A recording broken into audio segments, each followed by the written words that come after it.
먼 훗날 우리 아버지가 혹은 할아버지가 이토록 젊은 청춘을 불태우며 월남의 정글 전선에서 피땀을 흘리며 전투하면서 군대 생활하시며 그리고 조국의 명예와 나라를 위해 이처럼 헌신하셨구나 하고 그렇게 생각해 준다면 지금 이 진중일기를 정리하는 나로서는 그저 고마움과 함께 영광스럽게 생각하겠다. 그렇다.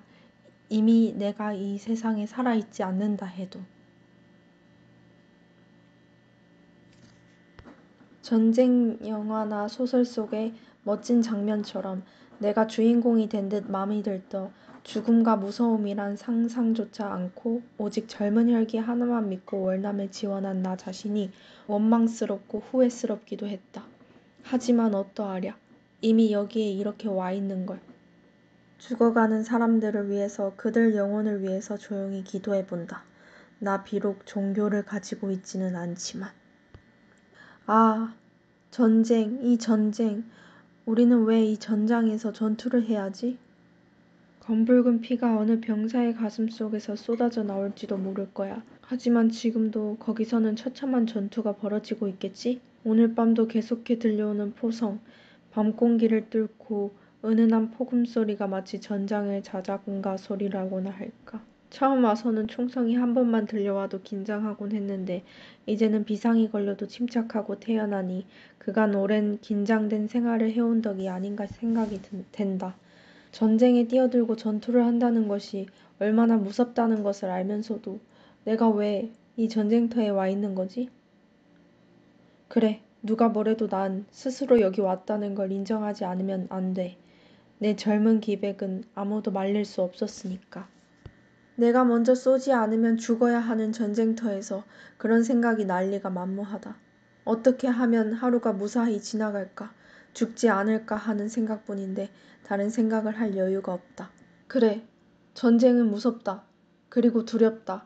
인간이 인간을 죽이고 죽는 전쟁, 그보다 더 비열한 일이 또 있을까? 오늘 소대에 편지가 왔지만 나한테는 한 장도 없어서 서운하다. 점점 붉어지는 석양빛. 오늘도 긴장된 하루가 지나고 병사의 두 눈에 불을 켜야 하는 전선의 밤이 또 찾아온다. 제 동생이 군대에 갔을 때가 생각이 납니다. 그때도 편지를 기다렸는지 어느 날 왔던 편지에서 이렇게 적혀 있더라고요. 다 편지를 받았는데 저만 편지가 안 와서 좀 그렇다고 서운하다? 그런 류의 편지가 집에 왔었는데 그걸 보고 저도 또 어머니 아버지도 편지를 기다리고 있었구나 라는 생각을 하고 미안한 마음이 들더라고요. 작가님께서 서운하다 했던 게 아마 제 동생이 했던 느낌과 비슷한 마음이지 않았을까 생각이 듭니다. 혹시 여러분도 주변에 가족 또는 지인, 친지 등 편지를 보내야 한다면 보내드리는 것도 나쁘지 않다. 작가님도 기뻐하셨고 또 제 동생도 그때 편지가 안 와서 좀 그렇다는 말을 편지로 남겼으니까 물론 이해한다고는 했지만 그 편지를 받는 입장에서는 안 한 게 되게 잘못했구나. 편지를 해야겠구나 싶더라고요. 사람이 죽고 다치는 이 전쟁터에 내가 왜 이런 전쟁터에 왔을까? 난 분명 사람을 죽일 만한 독한 성격의 사람이 아닌데 여기에 와 있다. 자유와 평화를 위해서? 아니면 월남을 공산주의자들로부터 지켜주기 위해서? 그래서 내가 여기에 와 있단 말인가? 아니다. 아니야. 난 아니다. 그렇다면 그건 거짓말이다. 내가 여기에 온 건 순전히 내 욕망 때문일 거야. 막연하게 느꼈던 전쟁에 대한 스릴과 모험심, 젊은 혈기의 영웅심이 나를 여기까지 오게 했을 거야. 아마도 진즉에 전쟁과 죽음이 무섭다는 걸 알았다면 난 스스로 지원해서까지 여길 오지 않았을 거야. 난 내가 죽는다는 걸 상상도 못했으니까. 죽음이란 게 멀리 있다고 생각했고 실제적으로 저희는 한 번도 겪지 않잖아요. 진짜로 그 하기까지. 그러니까 이게 실감을 할 수 없는 부분이니까 그냥 새로운 지역, 새로운 곳, 새로운 경험 이런 것들만 생각하고 갈 수밖에 없죠. 그치만 막상 갔을 때 드디어 현실이 느껴지잖아요. 그러니까 이런 글이 나오지 않았을까. 정말 솔직하게 써주셔서 더 인상이 깊었어요. 분대장한테 이유 없는 얼차려를 받았는데 분해서 어찌해야 할지 모르겠는 마음이다. 멀리 월남까지 와서 그럴 필요까지 없는데 너무 분대원들한테 제재를 가하려고만 한다. 왜? 왜 이유도 없이 얼차려를 주는 거요? 오전에 축구 시합을 하다가 다리가 아파서 못 뛰겠다고 했더니 그걸 가지고 트집을 잡다가 급기야 분대원들이 엉덩이 몇 대씩 맞고 말았다. 생각할수록 분하고 원통해서 기분이 나쁘다. 다리가 불편해서 못 뛰겠다는데 무슨 불만이 생겼는지 분대원들한테 신경질을 내고 얼차려를 준다. 무식하기 짝이 없는 놈. 제 기분 따라 분대원들에게 강압적으로 하려고만 한다. 너무 건방지고 꼴사나워서 못 보겠다. 아무리 군대는 엄격한 규율하에서 지내는 단체라지만 그래도 사람의 온정과 아량이 필요한 것이다. 만약 그런 것이 없는 사회나 군대 생활이 계속된다면 못 살 것 같다. 아버지 걱정하지 마세요. 언젠가 산에 가서 나무 하다가 저한테 말씀하셨죠. 아버지 생각나세요? 꿩새끼도 크면 어미 품에서 떠나 혼자서 살아가니 너도 그래야 한다. 하셨죠. 아버지, 전 이제 꿩새끼가 아니에요. 날개도 크고 다리도 단단하다고요. 이렇게 혼자서 여기까지 날아왔잖아요. 조금 더 염려하지 마세요. 그 라이온킹인가요? 어쨌든 동물들이 컸을 때 절벽에서 일부러 민다고 하는 그런 말을 유튜브 분도 해주셨는데 그게 감싸고 있는다고 되는 게 아니고 진짜로 자식이 혼자서 잘 살아남기를 바란다면 그런 매정한 행동으로 보이는 일까지도 해야 한다는 걸 나타내는 대목이었습니다. 오늘도 포성은 끊이지 않고 들려온다. 승산 없는 전쟁은 오늘도 어디선가 계속되고 있고 나와 같은 젊은이들이 그들의 임무를 수행하느라 피 흘리며 죽어가고 있겠지. 왜? 왜 그들은 죽어야만 할까? 조국과 자유를 위하여 꼭 죽음이란 희생이 필요한 것일까? 어느 누가 말했나? 군인은 조국과 자유와 평화를 위해서는 전쟁터에서 죽는 것이 영광이라고 했다. 하지만 난 죽고 싶지 않고 살고 싶다. 무엇보다도 나 자신을 위해서 살아야 한다. 내가 있고 나서 조국과 자유와 평화가 있는 것이지. 나 자신이 없으면 아무것도 없는 것이다.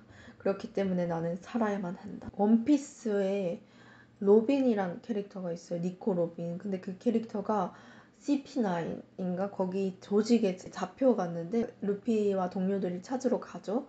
로빈이 아닌 척 동료들을 살리고 싶어서 티를 안 내고 있다가 울면서 울부짖으면서 이키타이라고 했거든요. 살고 싶다고. 그제서야 이제 본격적으로 루피가 동료들이랑 로빈을 구하기 위해서 고군분투를 하는데 그 포커페이스를 유지했던 로빈조차도 살고 싶다고 말하는데 캐릭터인데 진짜 사람이 저희는 얼마나 살고 싶어.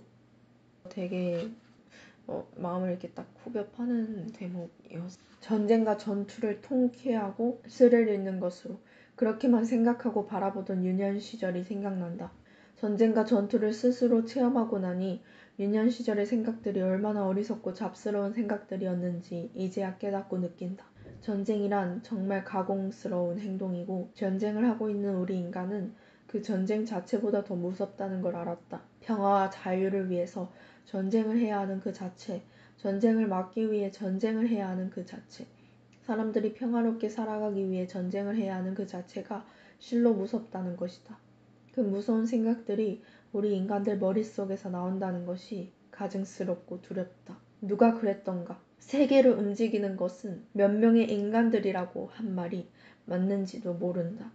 1966년 2월 11일 금요일 점심을 먹고 누워있는데 소포가 왔다는 소식에 얼른 뛰어갔더니 연희한테서 생각지도 않은 월간 잡지 2권이 와있다. 너무나 뜻밖의 일이라 좋으면서도 당황스러운 마음이 들기도 했다. 이렇게 보내줄지 몰랐다. 첫 편지 보낼 때 너무 과한 것 같아 취소 편지를 썼는데 정말 보내준 것이다. 먼 이역만리 월남 전선에서 보지도 못한 소녀로부터 편지도 받고 수포까지 받아본다는 건 정말 반갑고 기쁜 일이 아닐 수 없다. 그 순간이 나에겐 가장 귀한 시간이고 즐거운 기쁨이다. 앞으로 이런 일이 종종 있다면 나에겐 보다 큰 변화가 있지 않을까 생각된다. 어떤 마음씨를 가진 소녀이기에 이렇게 정성스럽게 편지와 소포까지 보내주는 걸까? 하루 종일 내 마음은 어느새 이 소녀의 모습과 기쁜 마음에 도취되어 갔다. 동쪽 밤하늘에 어느새 달이 머리 위까지 떠올랐다. 원피스에 그런 대사가 있어요.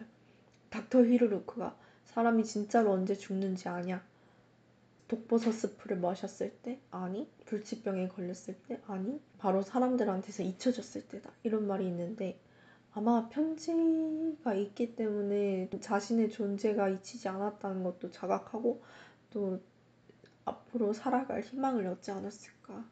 왜냐면 살아서 다시 만날 사람들이 있잖아요. 나를 이렇게 지켜주고 아껴주는 사람들이 있으니까. 그래서 중요한 구절이었습니다. 의무장교 말대로 전쟁터에서 성에 대한 욕구가 큰 문제거리가 되고 이만저만한 골칫거리가 아니다. 인간의 욕구라는 게 개체 생존과 종족 번식의 욕구가 있지 않겠습니까? 제가 어떤 유튜버에서도 봤는데 생물로서, 동물로서 그 인간에게 내려진 그 DNA의 그 요구사항이 먹어라, 성장해라, 그러니까 먹고 성장해라, 그리고 짝을 찾아라, 새끼를 낳아라, 죽어라. 이 5가지라고 하더라고요. 그러니까 생물학적으로 봤을 때 그렇게 5가지가 저희 DNA에 있다는 거죠. 심지어 여기는 진짜 전선이고 내가 언제 죽을지도 모르는 그런 긴박한 상황이니까 더더욱 이런 현상이 두드러지지 않았을까 생각이 듭니다. 또 혈기왕성한 그 시절이니까요. 더더욱. 연희가 편지와 이름표 5개를 보내왔다. 언젠가 부탁 있으면 하라기에 이름표를 말했더니 이렇게 만들어 보내온 것이다. 제가 이걸 직접 겪지 않은 독자인 제 입장에서도 이런 편지들을 받아보면서 정말 감동을 받는데 본인인 작가님은 얼마나 그랬겠습니까? 그 상황에서. 그러니까 생명의 은인이 있지 않았을까 생각이 듭니다. 영화 제목은 호랑이 꼬리를 밟은 사나이다. 영화 뉴스에 맹호 5호 작전과 번개 5호 작전 때 모습이 나와서 그때 고통이 새삼 떠올랐다. 영화 제목이 독특했어요. 호랑이 꼬리를 밟은 사나이. 그래서 이거는 노래 제목으로 써도 괜찮겠다 생각이 들었습니다. 우리나라 체육계도 세계 기준을 향해서 다름질치고 있다는 것을 보여주고 있어요. 얼마나 기쁜 일인지 몰라요.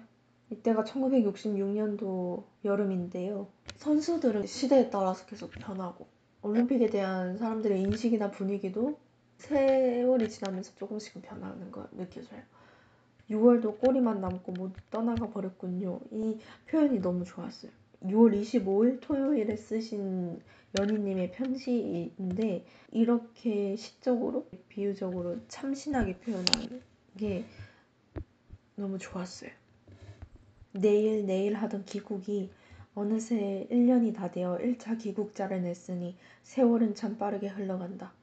이날이 1966년 7월 21일 목요일인데요. 저는 이걸 보고 너무 놀란 게 귀국을 하는구나. 이렇게 1차 이렇게 있구나. 그러면 작가님도 가시겠구나 귀국하러. 좀 희망이 보이는 거예요. 먼저 귀국하는 전우들의 앞날에 행운과 성공이 있기를 마음속으로 간절히 빌어본다. 오랫동안 생각하다 오늘 월남 복무 연장 신청을 했다. 참 이상도 하지. 이렇게 고통과 괴로움이 따르고 죽음의 두려움과 무서움을 느끼면서도 이 전쟁터에 더 복무하고 싶다니 내가 간이 부었나? 아니면 전투하는데 자신감이 넘쳤나? 아무리 생각해봐도 나도 나 자신을 모르겠다. 가족들이 이 사실을 안다면 얼마나 걱정을 하실까? 제가 이 대목을 읽으면서 얼마나 어이가 없고 화가 났는지 당연히 가족들이라면 당연히 화내고 걱정하죠. 제가 만약에 이 입장이었어도 저는 극구 말렸을 것 같아요. 안전하게 지금 올 수 있을 때 집에 와야지. 왜 굳이 거기를 더 있냐, 올 수 있는데. 인생에 정답은 없지만 스스로 고민을 엄청 했을 거니까 그 선택도 물론 존중을 해야겠죠. 만약에 이때 연장 신청을 안 했다면 아마 이 책이 조금은 더 얇지 않았을까 생각도 했고요. 어쨌든 덕분에 월남에 대한 얘기를 더 들을 수 있었다고 긍정적으로 생각을 해야겠습니다. 엽서를 읽어보고 나는 깜짝 놀라고 말았다. 연희에게는 아버지가 안 계신다는 것이다. 아니 이럴 수가. 그동안 왜 편지가 없었나 했더니 그녀에게 그런 슬픈 사연이 있었다니 도저히 믿기지 않는다. 아무튼 늦게나마 소식을 들어서 좋기는 한데 왠지 나도 마음이 좋지가 않다. 편지한 날이 아버지 제삿날이라니 마음이 얼마나 아플까. 아버지가 의사라고 했는데 어쩌다 그리 일찍 돌아가셨는지 지난 1년이 다 되도록 그런 내색 한 번도 안 하고 편지를 잘해줬는데 아버지가 안 계시다니요. 연희는 얼마나 심적으로 부담을 가지고 있었을까. 연희에게 자꾸만 불쌍한 생각과 미안한 생각이 난다. 어떻게 위로를 해줘야 할까. 연희는 불쌍하게도 아빠를 잃었답니다. 가히 반가운 일은 아니죠. 걱정하실 것까진 없어요. 이렇게 슬픔 속에 하루에 있으면서도 이상병님께 펜을 들 수 있는 마음의 여유가 있는 것이 얼마나 다행하고 자랑스러운지 모르겠어요. 오늘 아빠가 가신 지 1년이 되는 날입니다. 이상하다고 생각하시겠죠? 깊은 통곡 소리가 기천에서 떠날 줄을 모릅니다. 연희가 느꼈을 아픔이 가히 형용할 수 없을 것 같고 그런 아픔을 딛고 또 이렇게 편지를 하나하나 써 오셨다는 것도 대단하고 그래서 더더욱 이 작가님께 할 수 있는 걸 더 열심히 해드린 게 아닐까 생각도 들어요. 앞으로는 행복과 평화만 가득하기를. 1966년 10월 3일 월요일인데요. 두 사람씩 조를 짜 조별로 동굴로 들어가 수색을 하던 중 김이웅조가 소색을 마치고 나오던 중에 바위 틈에 숨어있던 적에게 순간적으로 총을 빼앗기는 사태가 발생했다. 이웅이는 일단 다른 소대가 수색하던 출구로 나온 뒤 수류탄만 소지한 채 죽을 각오로 총을 빼앗긴 지점까지 단독으로 들어갔다. 총을 뺏은 적을 찾던 중 적을 발견하고 대항해 오던 적을 수류탄을 터뜨려 죽이고 자기 총을 다시 회수하고 적이 소지하고 있던 총까지 노획하는 믿지 못할 전공을 세웠다. 정말 소설 같은 전투를 이웅이가 해낸 것이다. 자기 총을 캄캄한 동굴 속에서 적에게 빼앗기고 그 총을 찾겠다고 다시 동굴로 들어가 적을 폭사시키고 자기 총을 되찾아온 김이웅 상병의 용감함은 실로 대단하고 용맹한 일이 아닐 수가 없다. 66년 10월 4일 화요일입니다. 헬기가 와 착륙하면 한 개 분대씩 탑승 완료하면 요란한 엔진 소리를 내며 긴장된 병사들의 모습 속에 헬기 편대는 동북쪽으로 사라져간다. 그런데 마지막으로 우리 분대 차례가 왔는데 어떻게 된 일인지 헬기가 오지를 않는다. 제기랄 어떻게 된 일이지? 결국 헬기 2대가 비행작전 착오로 오지 않아서 우리 분대와 다른 소대 한 개 분대는 공수되지 못하고 다시 대대 CP로 돌아왔다. 이렇게 쏟아지는 비 속에 공수되지 못한 것이 다행스럽기도 하고 한편으론 소대원과 같이 못 간 것이 안타깝기도 하다. 오후에 다른 헬기편으로 공수될 예정이었으나 그것도 기상 악화로 연기되었다.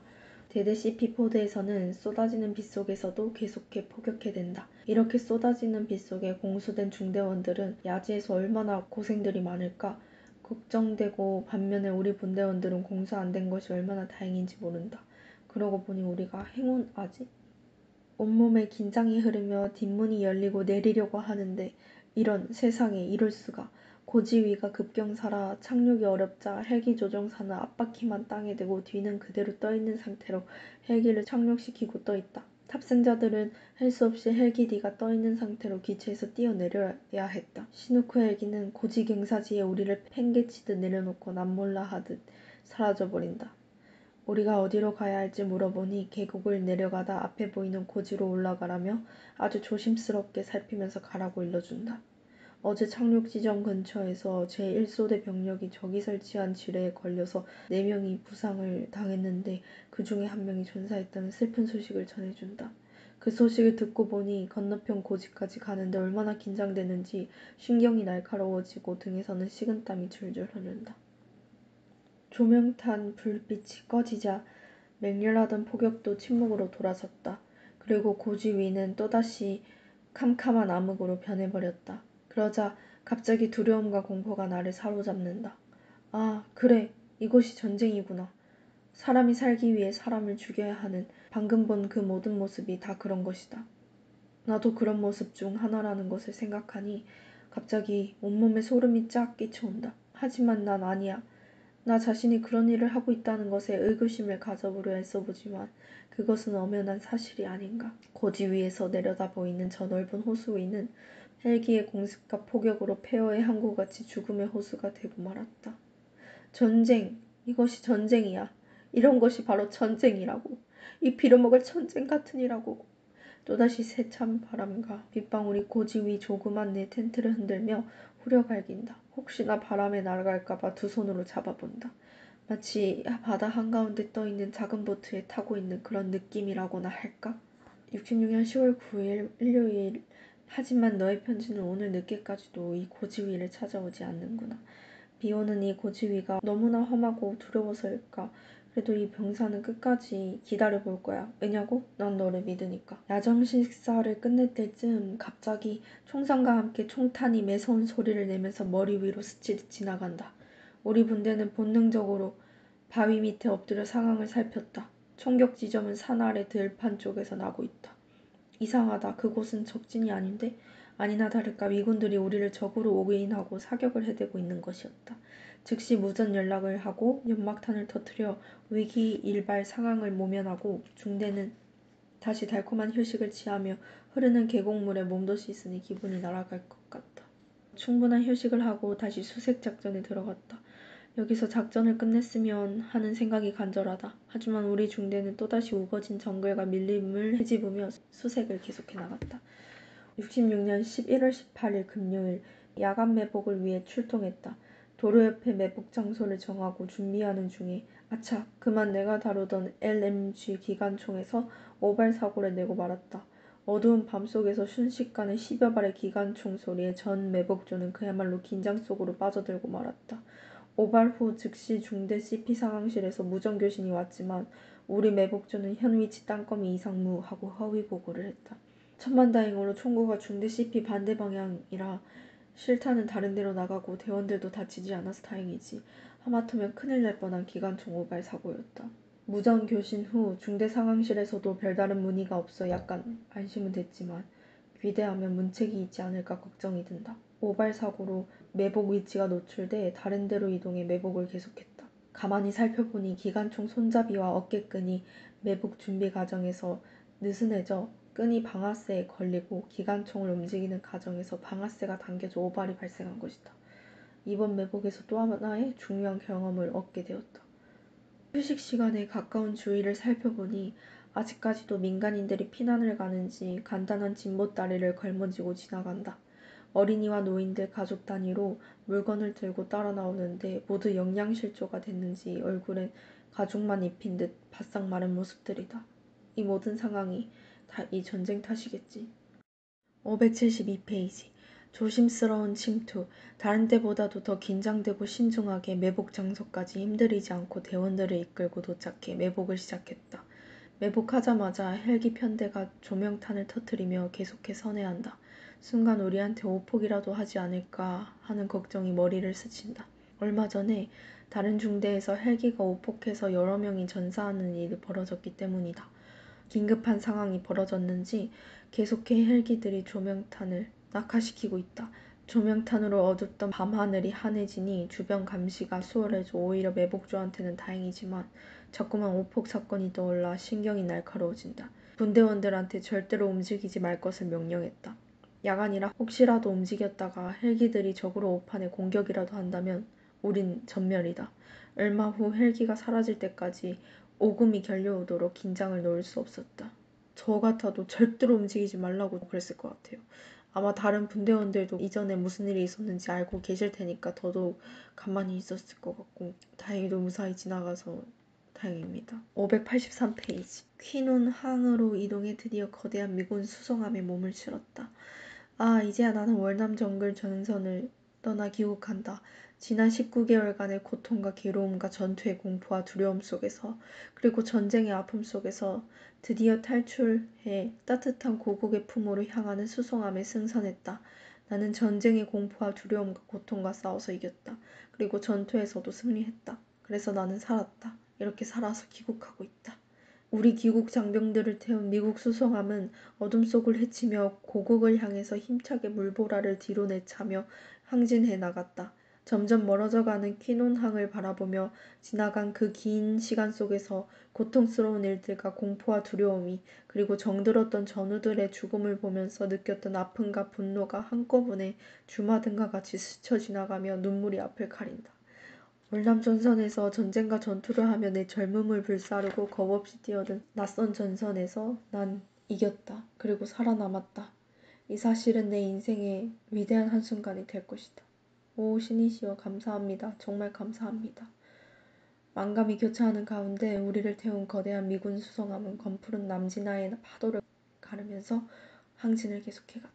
588페이지. 밤새도록 흔들리는 열차에서 12시간 만에 용산역에 도착했다. 그리고 시골에서 올라와 나를 기다리고 있는 작은 형을 만나러 왕십리 사촌 형님 댁을 택시를 타고 갔다. 그동안 서울이 많이 변했다고 하더니 육교가 많아진 것이 눈에 보였다. 이른 새벽에 도착해 대문을 두드리니 형님 댁 식구들이 깜짝 놀라며 나오신다. 얼마나 기쁜 순간인지 몰랐다. 새까맣게 탄 내 얼굴을 바라보면서 얼마나 수고했냐며 위로해 주신다. 작은 형님은 눈가에 눈물을 보이신다. 조카들한테 초콜릿 선물을 하나씩 주고 월남 삿갓도 주니 좋아한다. 이른 아침을 먹고 즉시 작은 형님과 버스를 타고 고향인 하성으로 내려왔다. 면사무소에 근무하는 큰형님을 만나보니 얼마나 반갑고 마음이 놓이는지 몰랐다. 가방을 열어서 그동안 면직원들이 나에게 성원해준 데 대한 고마움으로 담배와 초콜릿이 들어있는 C-레이션 봉투를 직원 수대로 나누어 돌렸다. 형수님이 점심을 준비하는데 어머님이 시암리에서 먼 길을 걸어서 나오셨다. 까맣게 탄 내 얼굴을 바라보던 어머님은 나를 꼭 안고서 눈물을 말없이 흘리신다. 그동안 막내 아들을 전쟁터에 두고 있던 어머님은 마음속으로 얼마나 태산 같은 걱정을 하셨을까. 생각하니 내가 불효자식이 된 마음이 들었다. 모르면 몰라도 내 얼굴빛보다 더 까맣게 어머님 가슴속이 타셨으리라. 왜소한 어머님의 모습이 왜 이렇게 초라하게 보이는지 나로 인해서 밤낮으로 걱정을 하셨기에 식사 한번 제대로 하셨을까 생각하니 내 마음이 저려왔다. 늙으신 아버지를 꼭 안고 아버지 저 왔어요. 걱정 많이 드려서 죄송했어요. 이제 왔으니 염려하지 마셔요 했더니 아버지는 눈가를 적시시지만 짐짓 태어난 척 하시며 난 괜찮다. 네 어미가 아침 저녁으로 정하수 떠놓고 빌었다. 난 네가 살아서 올 줄 알았다 하신다. 67년 5월 14일 일요일 우리 둘은 을지로 2가 스카라 극장 앞에서 버스에서 내렸다. 그동안 편지 많이 해줘서 고마웠어요. 아니에요. 오히려 제가 더 자주 못해드려서 죄송한 것 같아요. 이 위원장님이 오히려 많은 서신과 선물 주셔서 감사했어요. 그럼 전 여기서 가볼게요. 그녀는 머뭇거리며 말하더니 뒤돌아서 걸어갔다. 그녀와 나는 서로 그렇게 말하고 헤어졌다. 나는 지난 3년간의 주고받던 편지들이 머릿속에서 떠오르며 마음 한구석이 아련하게 저려왔다. 그 아쉬움을 조금이나마 마음속에 남겨두는 것, 그 또한 내 젊은 추억이고 내 운명의 일부분이 아니겠는가.